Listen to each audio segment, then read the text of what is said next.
Hello, my name is Kevin McDowell. I'm an AP mechanic at Greenville Air. Today's subject of this is GPS, the backup to your backup. Basically, what we're going to discuss is what is GPS, how it works, and what are you going to do with it. Okay? How it works is very simple. Is we have satellites around the Earth. Not sure exactly how many, but some of them are classified, others are used. But they're approximately 23,000 miles out in space, and they're called geosynchronous. And this is where we get our GPS terminology, is geosynchronous orbit satellites. They stay in the same spot. The Earth rotates around, so we pick up different satellites as we're rotating around. So what GPS is now we have a receiver that picks up a signal from each of these satellites that's in view. Like we're here on the East Coast, you'll pick them up over here and overhead. If you're on the West Coast, you'll pick them up over here. And as the Earth rotates, you're going to pick up some new satellites. And what we're doing is the timing circuit, basically. And really, GPS just needs 3 for triangulation, as they call it. So if I got 3 satellites that I'm picking up, now I know somewhat precise where I am. Really, to get more, you need about 6 satellites to be very, very precise.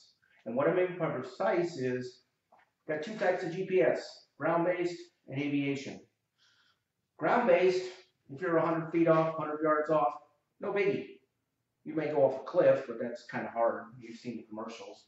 But aircraft, we need to be within 3 meters, or approximately 9 feet.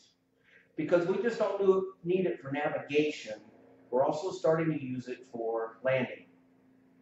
So if you're 100 feet off of your landing point, it's not going to be pretty landing.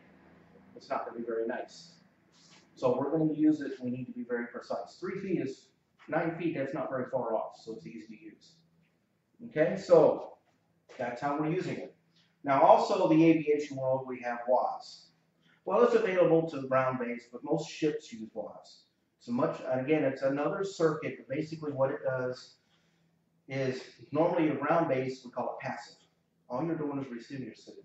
But our modern GPS can also send a signal, and that's where we get into the WAAS. What it does is send a signal out. We have a big tower on the East Coast and a big tower on the West Coast, and some multiple towers in the middle. So basically what it is, now it's going to send out a signal, and it's going to time it how long it takes to get to the tower, then the timing signal to satellite. Now I got a much more precise location. So we use it for that reason. It's easier to navigate, closer navigation, or more precise navigation. Okay, so understand, we're picking up satellite signals, timing signals, or bringing them back down. Then we have WAAS. Okay, that's basic GPS. Now I'm going to take that signal and I can use it to navigate. Now we run into the problem today, though, is GPS is a source of navigation, primary navigation. Well, we need a backup. Well, a lot of us put another GPS unit in. What if it fails? GPS can fail. It's happened in the past where we've had some signal loss. Now what do? Should have another backup. Should have your regular VOR nav systems or whatever you use, the NavCom systems. Okay? So you need those. Also today we have these things that have navigation, GPS, and comm units, all in one units. They are wonderful. Well, the drawback is if you lose it, what are you going to do? If that's your primary, you should have a backup. And what I recommend is always also carry a little transceiver that you can talk to the tower in case you lose all your communications and your navigation systems, which you can happen. If you want your subject to be on Kevin's Corner, email us at facebook.com@Greenville Air.